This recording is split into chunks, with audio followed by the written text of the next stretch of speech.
is 4xy. So remember, pag magkatabi yung variables, magkakaroon ka dyan ng chain ng product rule, I mean. So yung u natin is 3x squared, while yung y squared natin yung v. Then lahat ng y na i-derive natin, magkakaroon tayo ng y prime. So alam ko na gets yun. Bilis na. Ganda mag-explain data guys, mabilis. So game na.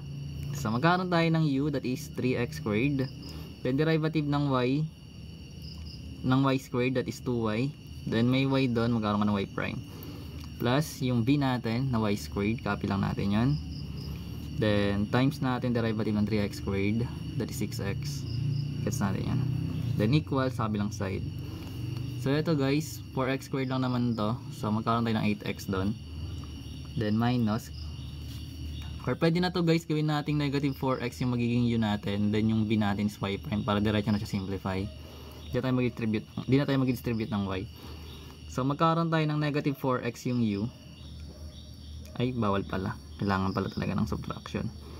So 4x lang yung u natin. So 4x. Then yung v prime natin, which is yung v natin is y. Derivative ng y is 1. Then times y prime. So maging y prime. Then plus yung v natin. Then derivatives ng 4x. That is 4. So yun, distribute pa rin pala, kala ko pwede, baka maguluhan eh. So ganun siya ginagawa. So magkakaroon tayo ng ganito. So magkakaroon tayo ng 3x squared 2y y prime. Magkakaroon tayo ng 6x squared y prime. So magkakaroon tayo ng plus 6x y squared dito.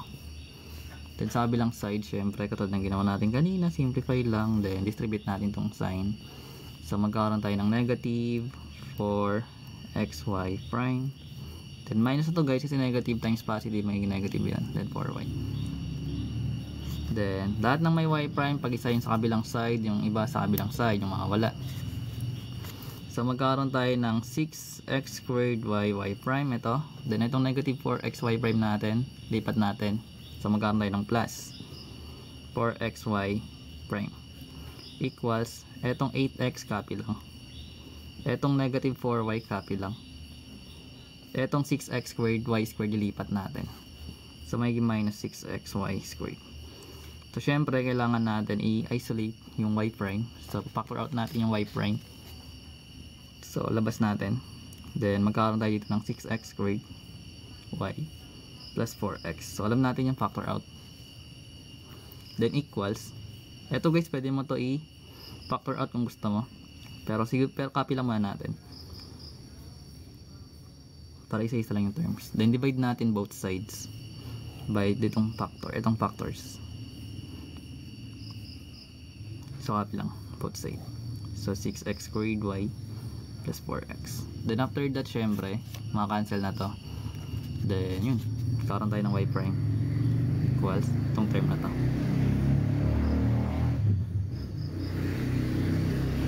So nagets natin. Yung kinapi ko lang yung numerator, syempre hindi namin copy natin.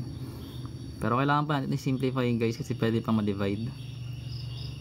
So meron tong 8, meron tong negative 4, meron tong negative 6. So sa mga numbers, pwede natin i-factor out yung 2. So labas natin yung 2. Then gusto mo, yung x kasi dito isa lang, yung y isa lang, dito may xy squared. So hindi natin pwede malabas yung x, hindi natin pwede malabas yung y. So ito lang yung factor nila. So yung 8x divide 2 magiging 4. Then copy natin yung x. Then minus 2y. Then minus 3xy squared. Sundan yan. Pinactor out lang. Then yun. Then over, dito naman sa kabilang side, merong 6, merong 4. So kung gusto mo ilabas yung x, pwede rin. Pero hindi naman yung makawala eh. Kasi wala namang x sa numerator. So ganun pa rin ginagawa. Labas lang natin yung 2. Pero kung gusto mo ilabas natin yung x, dahil 2x lagay natin. Then lagay natin dito is 3xy I mean. Then plus 4. So yung 2 sa labas maka-cancel out, ma-eliminate. So magkakaroon ka ng 4x minus 2y minus 3xy squared over etong tumawala. So magkakaroon tayo ng x na lang. Then x squared y plus 4. Saan? Ay ito pala, sorry. Sabi ko sa inyo tulog na ako eh. sorry ito pala.